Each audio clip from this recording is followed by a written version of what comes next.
Om Swastiastu. Tribuners, selamat tahun Tribun Bali. Hari ini saya Ibu Tuh Darmendra ada di Pura Agung Besakih, bertepatan dengan puncak karya Taur Tabu Gentuh lan Ido Betara Turun Kabeh.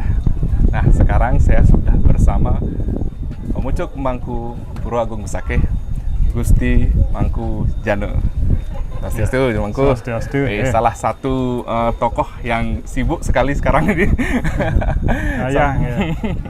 Sampai nanti penyimpanannya Mangku sibuk Akhirnya saya bisa mencuri waktu beliau sebentar ya.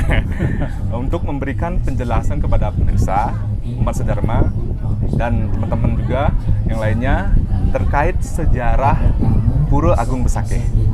Mungkin sudah banyak literasi di media sosial, di berbagai platform tentang sejarah Pura Agung Besakih. Tapi alangkah baiknya kita juga bertanya pada Pini Sepuh ini. Mangku, silakan jelaskan sejarahnya Pura Besakih. Om Swastiastu. Mengenai sejarah Pura Agung Besakih, tentunya kita tidak terlepas dari pertama adalah kedatangan Maharsi Suci adalah Rsi Markandia dari Gunung Raung ke Bali dan menuju Besakih. Kehadiran Rsi Markandia untuk pertama kali jadi tidak berhasil. Kemudian beliau kembali lagi ke Gunung Raung untuk melakukan Tapa Brata Yoga Samadhi, mencari petunjuk.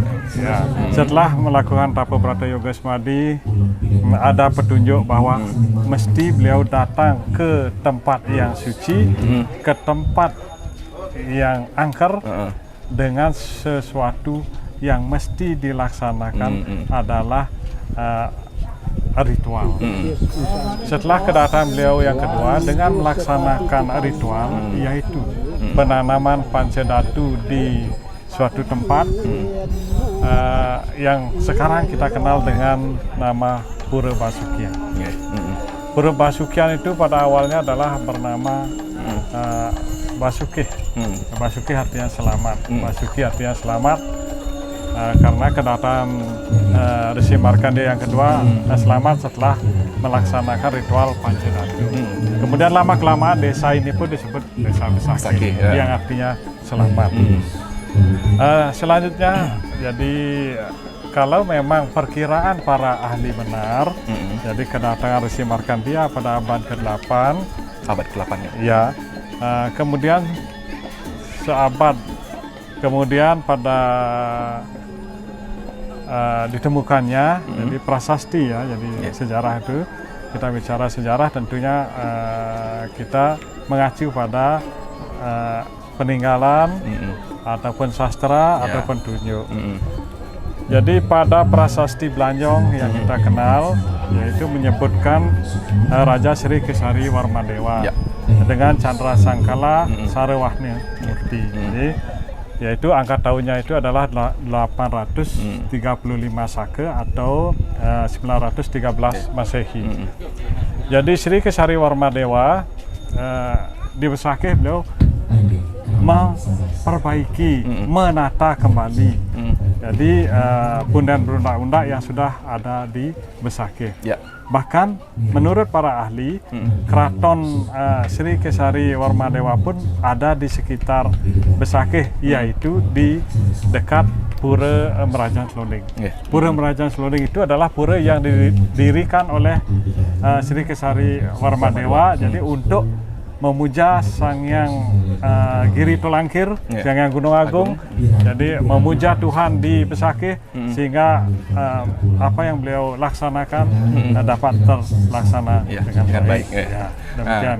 Terkait nikah konsep pura atau bangunan yang ada di sini itu kabarnya 25 kompleks atau 26, korek yang salah. Kemarin saya dapat informasi 25. Itu konsepnya udah ada sejak dulu waktu Pakulun Ido Betara Rsi Markandia datang ke sini, atau memang ada perkembangan sesuai dengan nyaman?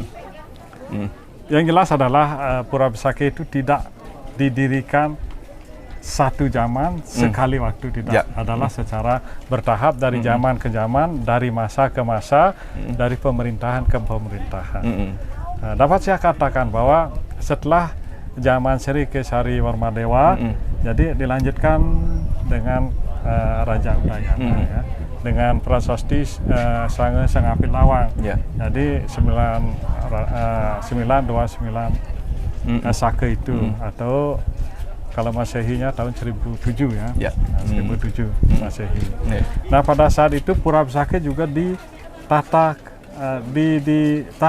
kembali, kemudian disempurnakan kembali karena Bagawanta beliau di Bali adalah Empu Kuturan. Kemudian kemudian putra beliau, putra Prabu Udayana kan memerintah di Jawa Timur. Adalah Airlangga. Jadi Airlangga mohon kepada Bagawantanya Empu Bradah seperti yang kita baca di prasasti Bradah. Jadi mengutus Empu Bradah datang ke Bali. Jadi setelah datang ke Bali, Bagawanta Prabu Udayana itu adalah Empu Kuturan yang sudah menata Pura Besakih ini. Jadi menata Pura Besakih ini seperti tadi tidak sekaligus.